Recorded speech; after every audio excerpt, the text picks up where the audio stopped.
From Taylor Swift to The Gilded Age, 9 art world pop culture crossovers in 2025.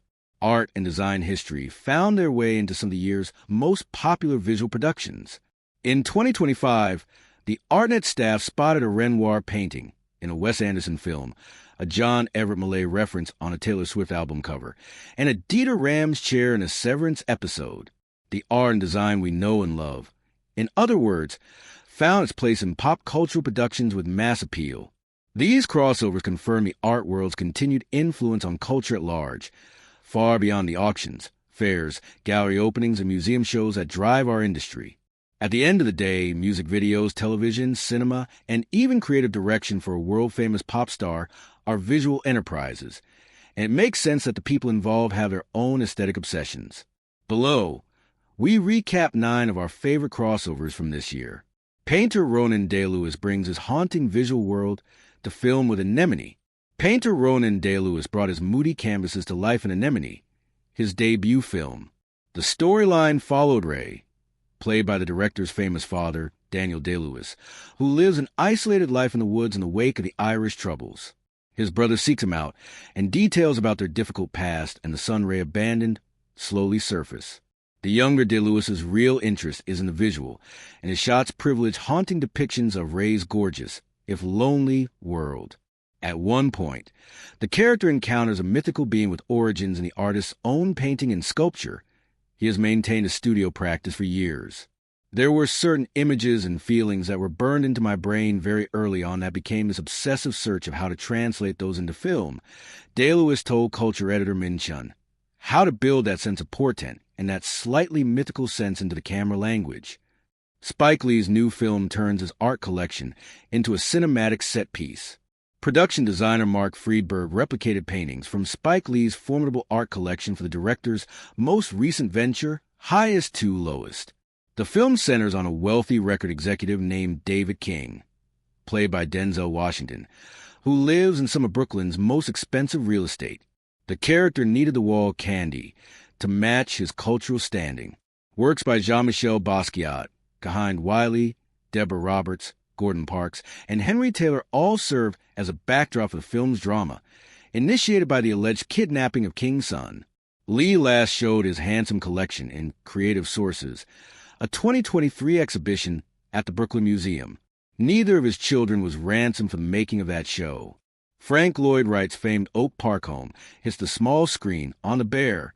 Yes, Chef met shingle-style architecture on the 3rd season of FX's hit show The Bear. Episode 5 featured beloved yet exasperating protagonist Carmen "Carmy" Berzatto on a tour of Frank Lloyd Wright's famed Oak Park home and studio, which the architect built at just 22 years old. The chef finds a moment of tranquility in the meticulously crafted space. He recognizes in the structure an exceptional mind, as fastidious as own, harnessing a different set of materials.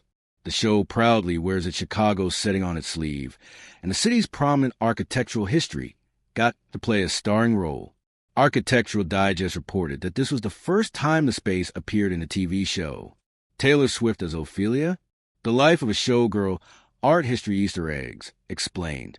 The cover of Taylor Swift's new album, The Life of a Showgirl, linked the country's most famous pop star with Hamlet's intensely morose female love interest, and all the art she's inspired over the centuries.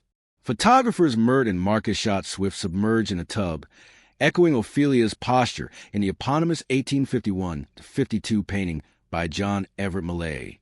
The British pre-Raphaelite artist rendered his figure, modeled off artist and muse Elizabeth Siddal, in a watery landscape, on the verge of death. In Swift's revision of the story, which she sings about in her album's lead single, The Fate of Ophelia, a Kansas City Chiefs tight end saves her from this fate. Writer Joe Lawson Tancred also noted the extensive collection of art books that hung in the background of Swift's appearance on the New Heights podcast, co-hosted by said tight end and Swift's now-fiancé Travis Kelce. How John Singer Sargent found his way onto hit period drama, The Gilded Age.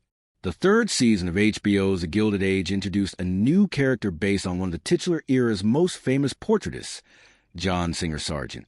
In the season premiere, Bertha Russell Carey Coon commissions the artist Bobby Steggert to paint her daughter Gladys to Issa Farmiga.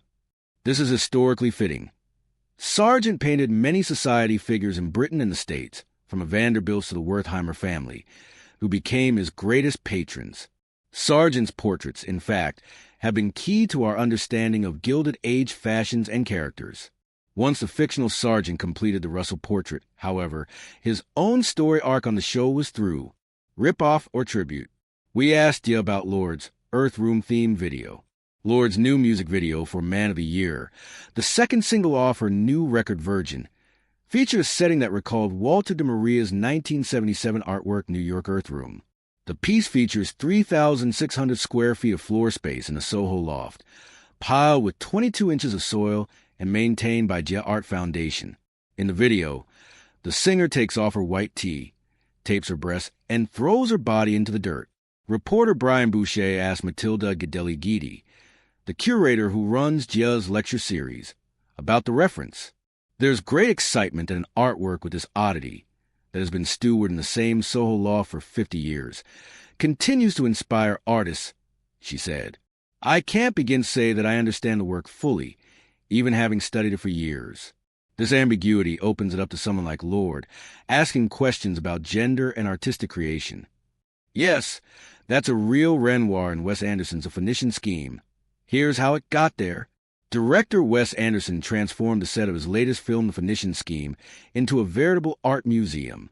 With help from the film's art curator, Jasper Sharp, he secured loans for René Magritte's The Equator in 1942, Pierre-Auguste Renoir's Enfant Assis and Robe Louis, portrait of Edmond Renoir Jr., 1889, and a 17th-century florist Gerard's Van Schuten still life.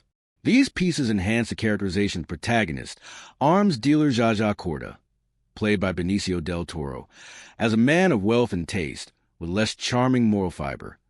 Sharp was able to borrow the masterpieces from institutions near Potsdam, where Anderson filmed.